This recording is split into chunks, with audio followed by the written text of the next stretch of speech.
연구원의 김철우 선생님께서 말씀해 주십니다. 감사합니다. 우선 내일 모레가 현충일인데 이런 뜻깊은 날에 D-Day를 잡아서 이런 학회를 한다는 게 상당히 상징적인 의미가 있다.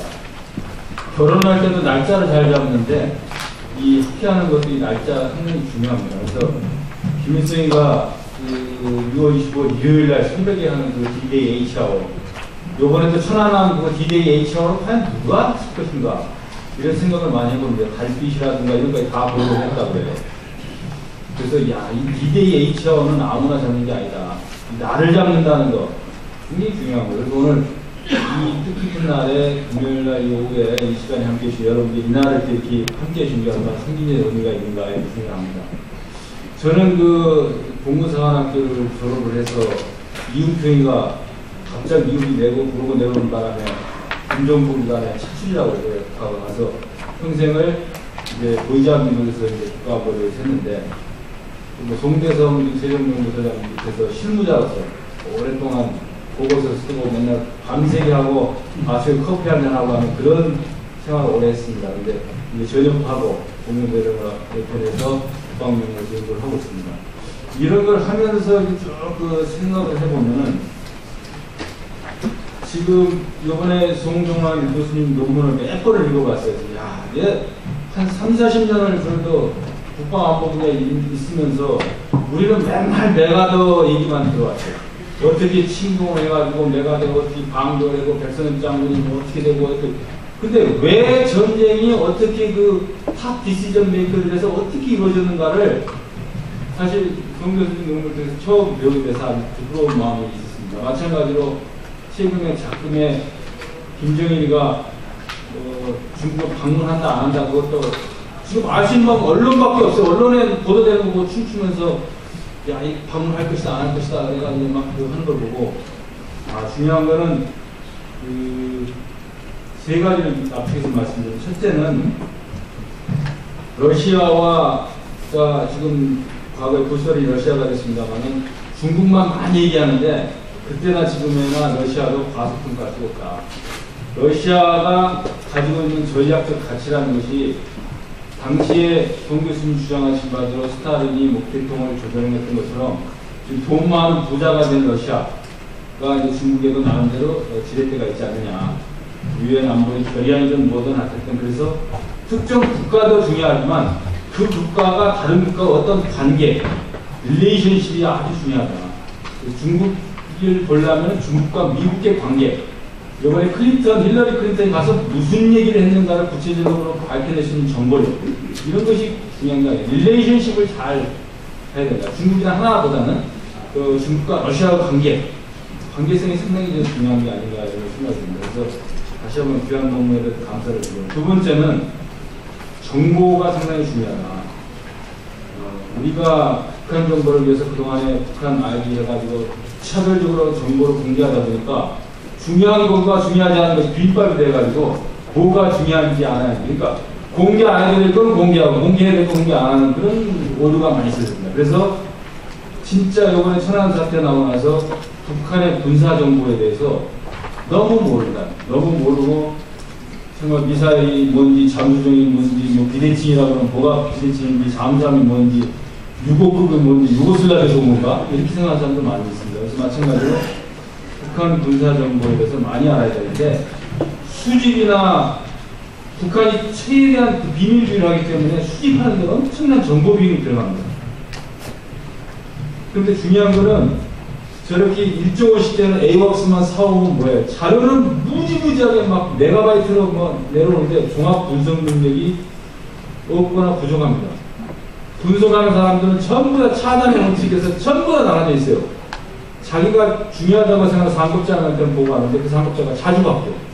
1년 새도 계속 바뀌기 때문에 계속 헛바퀴만 돌게 되는 그런 상황입니다. 그래서 정보는 기술 정보나 뭐도 중요하지만 종합 분석 정보가 중요한 게 아니야. 지금 이 시점에서 당시에 엄청나게 김일성과 스탈린과 모택동을 만나고 왔다 갔다 했던 그 정보를 만약 우리가 파악하고 있었다면 역사는 달라지지 않았을까라고 생각합니다. 세 번째는 언론입니다. 역시 언론이 뉴스 프레임을 많이 적용하고 있고 또 북한이 리모트 컨트롤로서 어떤 일종의 선전선동을 북한 주민에게만 하는 게 아니고 미디어 심리전을 우리한테 하는 사태까지 이루어졌다. 어떻게 북한에 무슨 한국의 사태가 나면 바로 거의 동시간대에 바로 메시지가 나와요.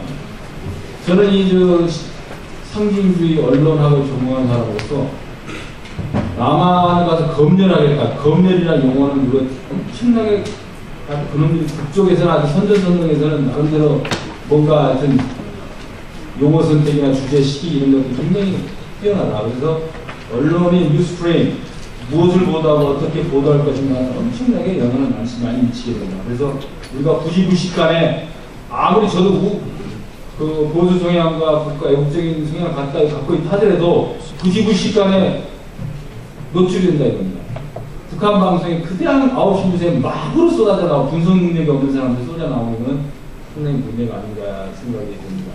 결론적으로 귀한 그 교훈의 말씀을 천안함 사태와 연결시켜서 잘 정리를 해주셨는데 중요한 것은 우리가 북한의 실상, 군부의 실상, 저도 국방연구에 있으면 너무 모르고 있다.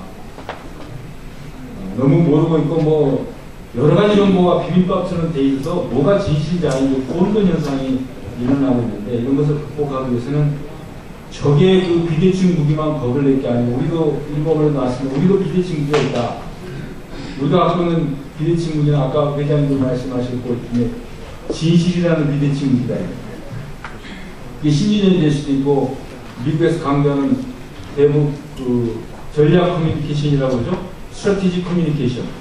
근데 이번에 모 대통령하고 김정일하고 만난 그 4개의 합의문 중에서 중국에서 발표했는데 전략적 소통이라는 게 있어요. 이게 영어로 말하면 스트래티지 커뮤니케이션 하겠다는 거죠. 그러니까 여기에서 우리가 어떤 메시지와 어떤 모양을 가지고 하면 그것이 북한 주민들한테 영향을 미칠 수 있는 우리도 대북 스트래티지 커뮤니케이션일 거예요. 이제는 우리도 대북 심리전 하겠다는 초보적인 6.25 전쟁 같은 발상을 좀 버려야 된다. 왜냐하면 북한이 우리를 계속 모니터하고 있기 때문에 오히려 우리가 전략적으로 메시지를 하면 매길 수 있는 그런 것도 연구해야 되는 게 아닌가 생각이 듭니다. 아까 그 육사 생도의 주적관이 34%가 미국을 했다는 그런 것을 발표하셨고 전 육사교장 김충교장 의원을 제가 국방연구원에 나가서 3년 반 동안 모시면서 이렇게 쭉 얘기했어요. 사실입니다. 이게 생도 생활 중에 있는 사람이 아니고 가입교도로 처음에 들어오신 분들한테 조사를 했는데 34% 나왔던. 그래서 한 달 동안 집중 교육을 시키고 나니까 바뀌어지더라. 그 다음에 다시 설문조사를 했더니 완전히 뒤바뀌어지더라. 그래서 너희는 왜 그렇게 생각하냐면 누가 가르쳐줬어요? 이렇게 얘기했답니다. 마찬가지로 역시 교육이, 역사 교육이 이런 송 교수님 같은 이런 생생한 자료가 담긴 이런 많은 연구 논문들이 개발이 돼가지고 그것이 교육 현장하고 연결되는 게 상당히 중요한 게 아닌가 생각합니다. 그래서 우리가 실무에 밝은 리더들이 많이 나와요. 특히 대북 실무에 밝은. 왜 자꾸 높아지고 정치권에 나가려고 하냐. 실무 안 해도 돼. 실무는 실무자에 맡기고 본인은 방향만 정하면 된다. 근데 그 방향을 정하려면 실무를 정확하게 하고 팩트를 아는 사람이 방향을 정해줄 수 있는데 그렇지 않은 경우가 많다. 그래서 대북 라인에 있는 사람들은 적어도 실무에 밝은 많은 분들이 방향을 결정하는 그게 올바른 게 아닌가 감히 그런 생각을 해봅니다. 방향만 알면 되지 실무는 뭘로 아느냐. 그거는 틀립니다. 북한의 전투기가 뭐 800대 있다, 500대 있다. 그런 거하고 우리가 300대 그러면 언뜻 보면 엄청 잘린 것 같지만 우리 F-15는 한 대가 1,000억이 넘는 거예요. 한 대. 한 대에 1,000억이 넘는 비행기입니다.